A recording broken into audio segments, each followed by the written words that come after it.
Bienvenidos a un nuevo programa de Data 7600, ya estamos con todo el equipo, una nueva mañana, un nuevo jueves. ¿Cómo está Juli? Acompañándonos acá como siempre.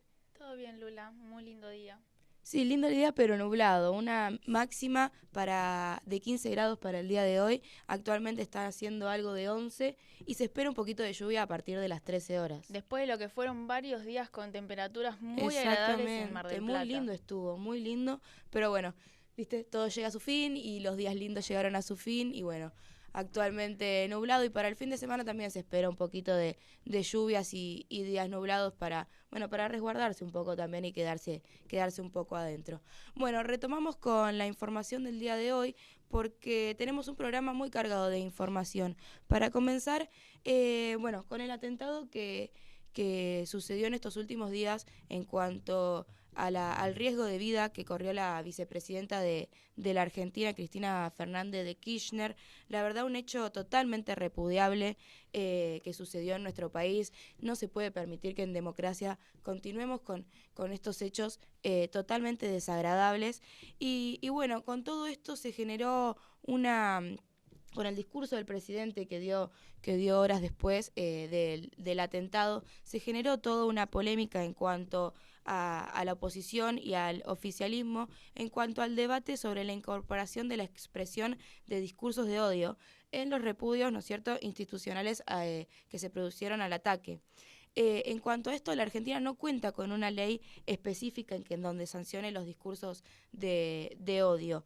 La Convención Americana dice en su artículo 13 que estará prohibida por la ley toda propaganda en favor de la guerra y toda apología al odio nacional, racial, religioso que constituyan incitaciones a la violencia o cualquier otra acción ilegal similar contra cualquier persona o grupo de personas por ningún motivo, inclusive los de raza, color, religión, idioma u origen nacional.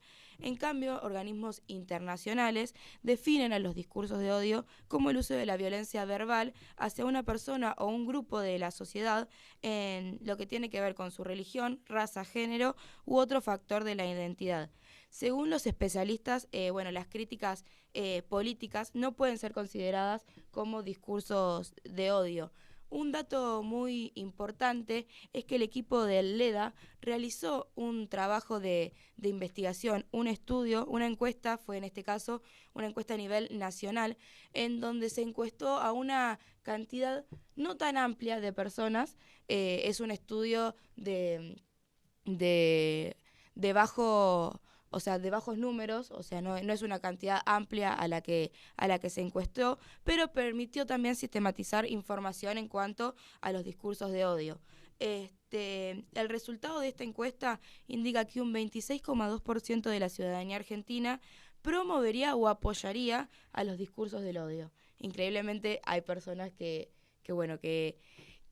difunden este tipo de mensajes, mientras un 17% sería indiferente y un 56,8% lo criticaría o lo desaprobaría. En cuanto a Lucas Beidó, becario doctoral del CONICET, dio un ejemplo, en este caso, en las generaciones, más que nada en los millennials, cómo se van reproduciendo estos discursos de odio. Más que nada él dio como ejemplo la aplicación Twitter, la app Twitter, en donde, si bien hay mucha información todo el tiempo, hay gente que la usa para bien, como todo, hay gente que la usa para el mal, y es una aplicación, una red social, ¿no es cierto?, en donde se difama mucho y se utiliza mucho el odio. Más que nada está el ejemplo eso de los bots, esas cositas, esas cuentas sin foto, en donde, cualquier tipo de no tiene mucha censura, por eso también es lo que permite que es la difusión de estos discursos de odio.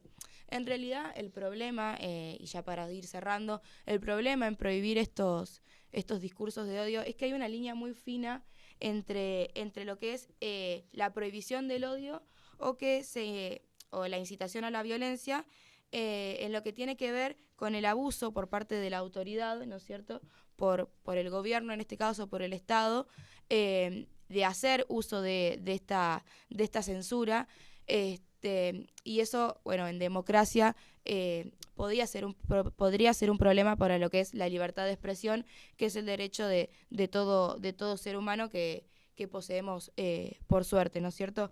Y bueno, con esta medida también puede caerse en políticas que instalen a la censura o se promuevan prácticas de autocensura.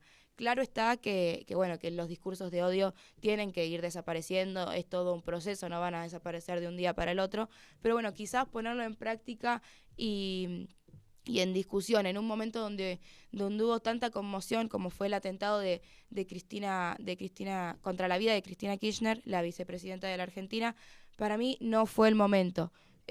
Claro está que hay que, como dije anteriormente, que hay que erradicarlos y que hay que ir disminuyendo su difusión, pero bueno, creo que no era el momento para llevarlo a cabo.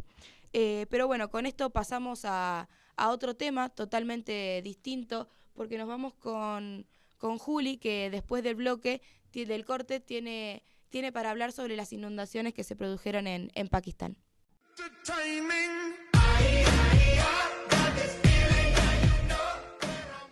Continuamos con más Data 7600 y como dijimos anteriormente, ya estamos con Juli porque va a hablar sobre lo que es el cambio climático y las inundaciones que se produjeron en Pakistán, que reactivaron la polémica esta sobre la ayuda de los países ricos a los países pobres, ¿no es cierto, Juli? Sí, Lula, como mencionás, hubo gran debate sobre las inundaciones que estuvo sufriendo en las últimas semanas Pakistán, donde se cree que aproximadamente 1/3 de todo el territorio tuvo consecuencias debido a las grandes inundaciones que sufrieron.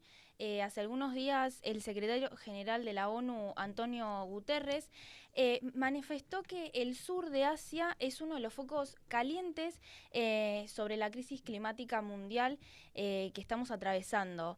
Las personas que viven en esos lugares tienen 15 veces más probabilidades de fallecer debido al cambio climático.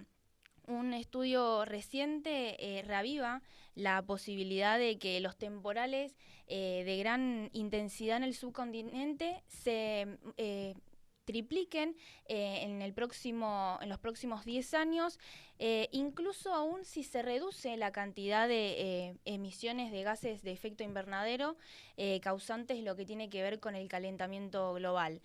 Antes de las inundaciones, Pakistán había sufrido en el mes de marzo de este año temperaturas que rozaban los 50 grados, lo que incluso provocó pérdidas en lo que tiene que ver con la ganadería y en todas las cosechas en el país. La ola de calor lo que provocó fue que se acelerara el proceso del descongelamiento del Himalaya, lo que contribuyó obviamente a lo que tiene que ver con el desborde de los ríos, y eso agravó obviamente las inundaciones en toda la zona.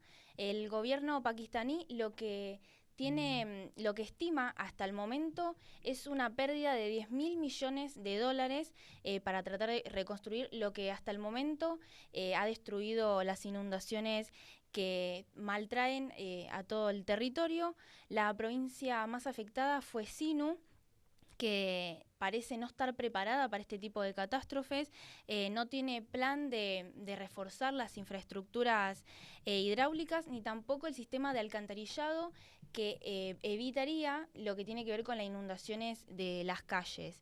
Los sobrevivientes en mayor medida tienen que ver con personas humildes que viven en territorios muy precarios y sobre todo en lo que tiene que ver con los bordes de montañas y lugares donde obviamente las inundaciones provocan, ¿no?, lo que tiene que ver con el desprendimiento de las tierras, y eso provoca que se derrumben todas las edificaciones que hay a los alrededores. El ministro de Planificación y Desarrollo, Hassani Bilal, manifestó que Pakistán es víctima del cambio climático por el desarrollo irresponsable del mundo desarrollado. En Pakistán habita alrededor del 2,6% de la población mundial, pero solo produce menos del 1% de lo que tiene que ver con las emisiones mundiales de carbono. Para que se den una idea, en Estados Unidos hay un 4% de la población mundial y produce aproximadamente el 13% de las emisiones de carbono mundial. La falta de atención a Pakistán es desgarradora. No ha habido ningún país que haya atendido a los reclamos. Solamente la ONU ha anunciado algunas medidas para tratar de combatir tratar de colaborar lo que tiene que ver con las inundaciones que está sufriendo, además de los problemas que ya conlleva la ganadería y las cosechas. Tiene un grave problema con la cuestión de la salud. Se han destruido aproximadamente 900 estaciones de salud que combatían actualmente enfermedades como el COVID, el sarampión, el VIH, y actualmente lo que la ONU cree y teme es que aparezcan otras nuevas enfermedades como infecciones cutáneas, infecciones de las vías respiratorias, incluso brotes de enfermedades que ya estaban erradicadas en el lugar, y dengue, entre otras. Según manifestó Amnistía Internacional, los estados que se enriquecieron con el uso de combustibles fósiles y otras prácticas que llevaban a la quema de fósiles que son insostenibles en un mundo que está atravesado por el cambio climático, deben pagar las consecuencias no solo a Pakistán, sino al resto del mundo, que también tiene serios inconvenientes debido al cambio climático y todos los problemas, las consecuencias que trae no tener medidas para tratar de apalear un poco todo lo que se produce en los países. Muy bien, Juli, muy completa la información y sí, más que nada, solidarizarnos, ahí salió, con el país Pakistán y bueno, que le llegue la ayuda lo más rápido posible para que se termine esta tragedia que están viviendo este último tiempo. Pero bueno, nos vamos a un corte y seguimos con más Data 7600.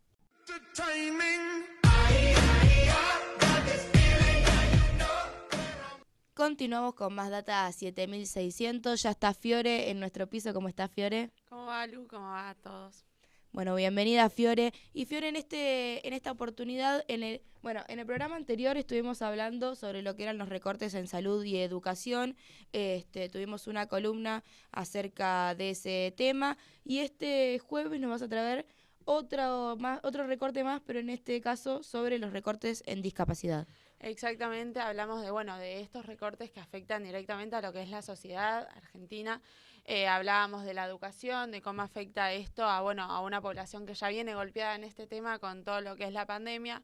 Bueno, otro grupo de la sociedad que también venía bastante golpeado con la pandemia y más que nada es un sector totalmente vulnerabilizado por la sociedad y por todo lo que engloba. Es el tema de discapacidad. Si bien en los últimos días el gobierno dijo que no iba y no se estaba esperando un recorte en discapacidad, el punto y el gran conflicto que hay es el ajuste sobre las prestaciones. Okay. ¿Esto qué quiere decir? El Ministerio de Economía dijo que la Superintendencia de la Salud, que es un poco engañoso el mensaje, porque la Superintendencia de la Salud, que es el que administra, por decirlo en términos, para entenderlo, el que administra la plata que después se distribuye para hacerle las prestaciones a las obras sociales y devolverle el dinero invertido en cada paciente o cada persona que tiene las obras sociales, está a cargo del Ministerio de Economía. Claro. Y el Ministerio de la Salud de la Nación. Es un trabajo como en conjunto. ¿Qué pasa? El reclamo es que hace aproximadamente entre 2 y 4 meses que las prestaciones a discapacidad, los profesionales que prestan a diferentes personas que cumplen el requisito de discapacidad, que es un formulario bastante extenso para traer a la mesa, no cobran. Hace aproximadamente 4 meses. Okay. Esto es uno de los principales reclamos, y también las pensiones no contributivas, y más que nada reclaman lo que es que el salario está acuerdo y en concordancia con la inflación que tiene la Argentina. Claro, por los precios. Por los precios, más que nada porque tenemos más o menos una cifra estipulativa de lo que sería. Cobran entre 13.000 y 26.000 pesos por servicio prestado. Entonces, bueno, estas cifras son bastante en desacuerdo con la realidad que vive la Argentina hoy en tema de inflación y, bueno, los precios que cada vez son más inestables. Por el otro lado, bueno, uno de esos son los reclamos que hay, bueno, en estas diferentes marchas que se vieron a lo largo del día y a lo largo de los días por estos recortes a la discapacidad. Desde el Ministerio de Salud y la Superintendencia dijeron que, bueno, que existieron inconvenientes administrativos. Hay una realidad que es, en Argentina existe el Fondo Solidario de Redistribución. Es un fondo que se nutre de una porción de aportes y contribuciones de los trabajadores y los empresarios. Los aportes son más o menos el 9% y las contribuciones son el 3% de trabajadores y el 6% de las empresas. Con estos aportes y, bueno, remuneraciones se hace este fondo que luego es el objetivo principal es el reintegro de dinero a las obras sociales por los tratamientos y, bueno, los servicios prestados a las personas discapacitadas que tienen en su planilla. ¿Cuál es el problema de esto? La CGT denuncia que, bueno, que el fondo está en riesgo de quiebre y el reclamo es que el gobierno haga el flujo del dinero, que empiece a, para decirlo de una manera práctica, que empiece a como a deudar el pago de varios meses y que la economía y la plata que va destinada al sector de discapacidad empiece a funcionar. La Superintendencia de la Salud también salió a hablar sobre esto y que, como ya dijimos, depende del Ministerio de Salud de la Nación y por ende del Ministerio de Economía, requiere varios ítems para poder largar y para que el flujo de dinero empiece a funcionar. Está encargada la Superintendencia de la Salud, como dijimos, del depósito a las obras sociales sindicales y, bueno, a el depósito a las prestaciones brindadas por las obras sociales. También hablaron de que, bueno, que si bien la obra social por ley tiene 60 días para pagar, la plata dijeron que está girando, que se está haciendo los pagos, que el retraso puede ser de 5 días. Bueno, pero claramente no está fue así. haciendo de 4 meses, así que claramente no está haciendo de esa manera.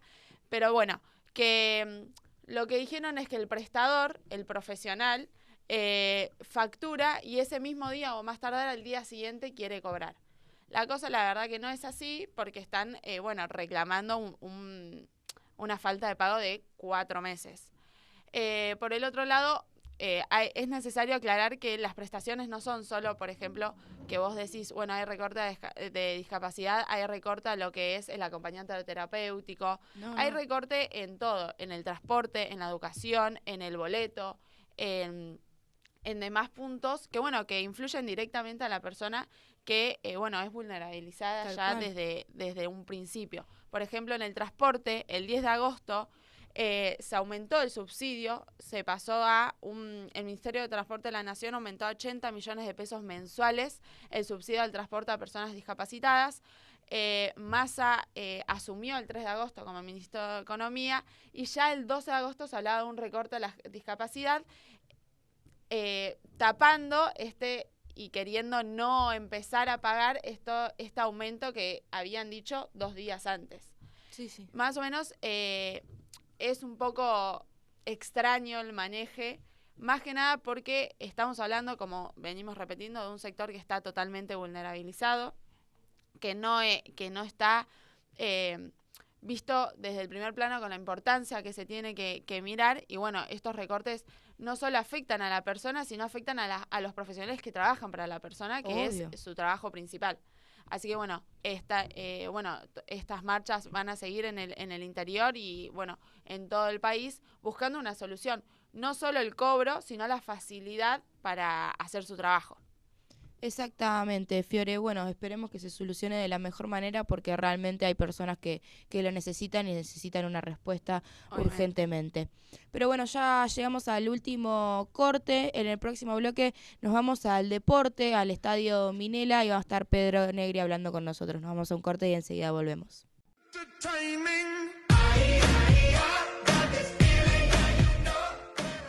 continuamos con más Data 7600 en este nuevo jueves compartiendo junto a ustedes. Y ya está, como dijimos anteriormente, Pedro Negri con nosotros acompañándonos en este cierre de programa que nos va a traer el último bloque de deporte.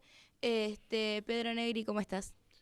Buenos días, Lula, buenos días a todos. Sí, así es, vamos a estar hablando del estadio de la ciudad, el José María Minella.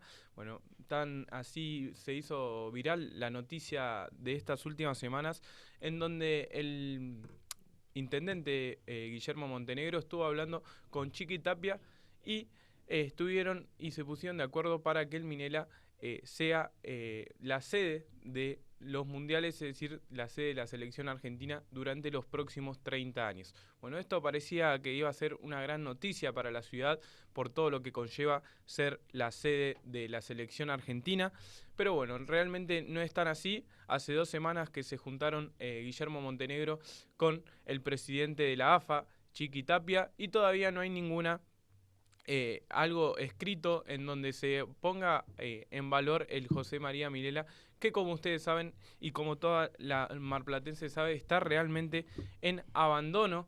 Es un estadio que, bueno, supo ser sede de un mundial en 1978 y hoy en día ni siquiera se realizan los torneos de verano en la ciudad. Bueno, hay un gran abandono por parte del intendente, por parte del municipio, que realmente no se explica por qué este abandono hacia el estadio, con todo lo que conlleva ser un estadio en la ciudad de Mar del Plata, con los torneos de veranos que no se realizan hace 3 años en la ciudad, también con Aldo Civi, que no está haciendo de local y no tiene habilitada la parte techada del estadio. Alvarado de la misma manera, pierden mucha plata los clubes al no tener esta capacidad habilitada. Bueno, pasó de ser un estadio de casi 35.000 personas a ser un estadio de 24.500 personas. Bueno, es una gran diferencia con lo que es el tema de capacidad y de venta de entradas. Primero y principal debemos hablar de que se debe realizar un informe técnico, algo que desde la Universidad de Mar del Plata realizaron. Se hizo un costo de 13 millones de pesos para este informe técnico, para después luego realizar las obras necesarias y poder sacar adelante este estadio. Bueno, ni siquiera quisieron realizar este informe técnico desde el municipio, miraron para un costado y ya desde el arranque es que no le dan la atención que se merece a este estadio. Bueno, 13 millones de pesos puede realizar el municipio, solo es el 0,03% de lo que es el presupuesto que tiene la municipalidad, algo que parece mucha plata, pero si se pone a comparación de todo lo que gasta y demás, realmente no es tanta. Por ejemplo, lo que es la administración y los viáticos para la municipalidad conlleva unos 29 millones de pesos, casi el triple, un poco más del doble de lo que es este informe técnico para realizar en el Minella. Por eso es que no se entiende, no se lleva a cabo por decisión de Guillermo Montenegro y el municipio, y es por eso que se generan muchas dudas y hace más de 3 años que se está cayendo a pedazos lo que es el estadio José María Minella y no hay ninguna atención de parte del municipio. Después también hay un montón de cosas que tiene el estadio. Por ejemplo, el otro día habló el presidente de Aldo Civi, Moscusa, dijo que, por ejemplo, en el lugar donde se cambiaba Cauterucho le caían goteras. Después hay muchas goteras también en lo que es la parte techada, que está deshabilitada desde septiembre de 2021. Bueno, ya estamos en septiembre del 2022 y todavía no se hizo ninguna reparación. También el campo de juego está en muy mal estado. Se iban a hacer partidos de Copa Argentina. También se iban a realizar partidos importantes acá en la ciudad. Bueno, se dieron de baja por justamente eso. Íbamos a hacer sede también en los juegos, en el torneo de verano, cuando volvió la pandemia. Bueno, nos ganaron también, ahora es La Plata quien tiene esos partidos de verano, que trae un montón de cosas a la ciudad, trae el turismo, trae a la gente de Buenos Aires. Bueno, se reactivan un montón de cosas solamente por tener el estadio en buenas condiciones, y es por eso que es inentendible que haya este abandono desde el municipio ¿Y por qué? No lo sabemos, seguramente sea por algo político. Bueno, el Frente de Todos todo el tiempo está marcando estas cosas, que hay el abandono en el estadio María Minela, y es por eso también que Guillermo Montenegro no quiere hacerse cargo, prefiere mirar hacia el costado, y ahora inentendiblemente se reunió con Chiqui Tapia para ponerlo en valor, y hace 2 semanas que no se sabe nada y no sabemos si se va a hacer verdad. Bueno, también desde Tucumán quieren realizar un estadio para que ellos sean la sede de la selección argentina y no lo sea Mar del Plata. Bueno, estaremos viendo qué pasa en las próximas semanas. Obviamente que nosotros queremos que el José María Minela esté en las mejores condiciones, bueno, vuelva al fútbol verano, se puedan hacer eventos, recitales en la ciudad, que el estado de campo de juego sea mejor, los vestuarios, la infraestructura del estadio mejore, y bueno, y mejoren, sea una gran noticia para la ciudad, que tenga este estadio en buenas condiciones, y Aldo Civi y Alvarado también sean parte de este estadio que lo siguen utilizando a día de hoy. Así es, Pepe, esperemos que llegue una solución rápida porque, como vos dijiste, es un estadio con mucha historia, aparte un estadio tan bonito y que le ha dado tantas cosas, entregado tantas cosas a la ciudad de Mar del Plata, así que esperemos que llegue la ayuda y todos los procesos de acá en más se puedan hacer de la mejor manera. Pero bueno, llegamos al fin de este nuevo programa, de este Data 7600, de este 9 jueves, vamos con los datos del tiempo para el fin de semana. Un fin de semana medio raro, entre el sol y la lluvia. Arrancamos el viernes con una mínima de 6 y una máxima de 11. El sábado parcialmente nublado, pero con una mínima de 4 y una máxima de 14. Y el domingo sale el sol, pero una mínima de 3 grados y una máxima de 16 grados. Por eso está medio mezcladito lo que es el fin de semana. Pero bueno, no se olviden de seguirnos en nuestras redes sociales, en Data 7600 en Instagram, también en Twitter y en TikTok. De la misma manera aparecemos. Y bueno, nos encontramos el próximo jueves con más programa y más información en Data 7600.